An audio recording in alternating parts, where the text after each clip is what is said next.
I just want to speak briefly on vision casting because that is something to be very relevant right now.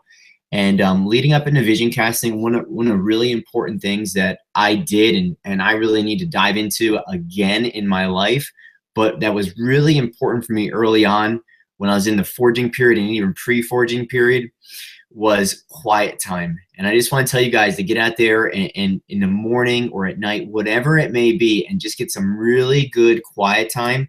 If you can get in the wood, you know, wherever it is, but somewhere very quiet, we're going to have no concerns, no hearing of anything, you know, no kids screaming or phones ringing, just complete silence, and just get some awesome quiet time going into this new year. I encourage you to do that.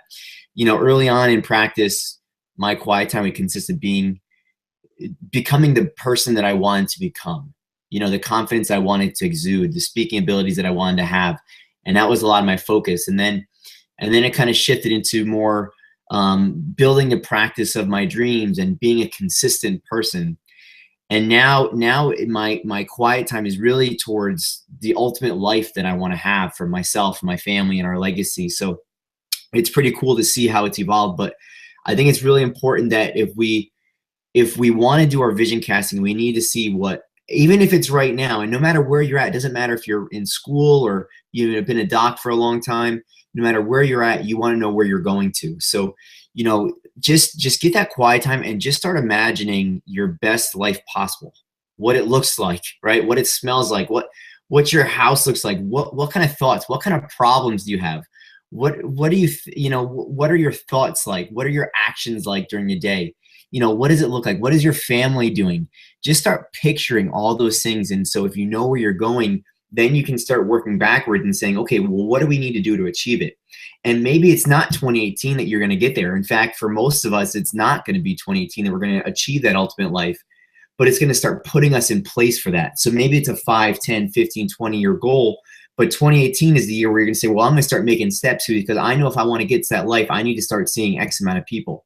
I need to start acting a certain way, right? I need to have, and I need to have certain people in my life to hold me accountable, because some of us, like myself, most of my life, my issues, I didn't even know that I had, right? Because you're just so callous to them, or you're just so used to how you are. You don't even know what your weaknesses are. So maybe you need to put in your vision to get somebody in your life in 2018 that will tell you where your weaknesses are, whether it be a coach or, you know, just constantly putting myself around. You know, I have this great accountability group and the other leaders of AMP and my friendships and just able to see, well, what are they doing in their life and what are we doing in our life? Wow, I need to be doing more of that to be a better family man, or I need to be doing more of that to handle my finances better, whatever it may be. But these are all things that you need to start thinking about now, end goal, and then working backwards how you're going to start getting there. And that's what it's all about. And I'll tell you that I've talked to a couple docs lately. You know, and you know, I'm sure Dr. Gabriel's tired. I'm sure there's some hard days. I'm sure there's a lot of joys. I'm sure their bank account's happy. And I just want to say to Dr. Gabe, you know, just phenomenal work ethic coming right too. And the coolest thing about the program is that some people have gotten in at the 11th hour. Some people have gotten in late. But if they just have that clear focus and they just drive at the end hour, they can still do amazing things. But you just need that clear-cut focus.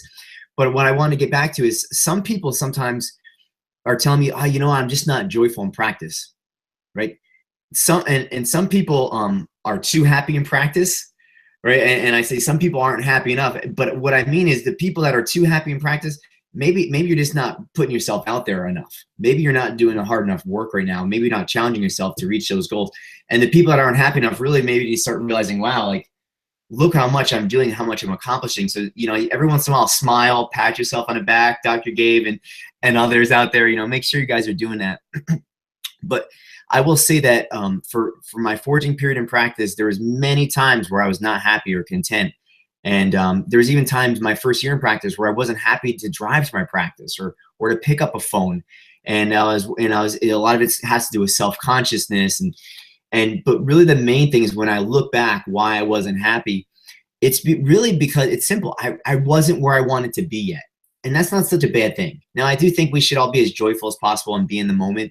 But if you're not fully content, if you're not happy, realize it's just because you're not where you need to be. And you just need to do things like plan accordingly to get there. And if you keep pushing, then practice, like you never have a day where you're like, I don't want to go in, right? Of course, there's maybe some tough scenarios here or there. It's business, but like vast majority of the time, you know, I'll put it 95% of the time plus, you're living in a moment.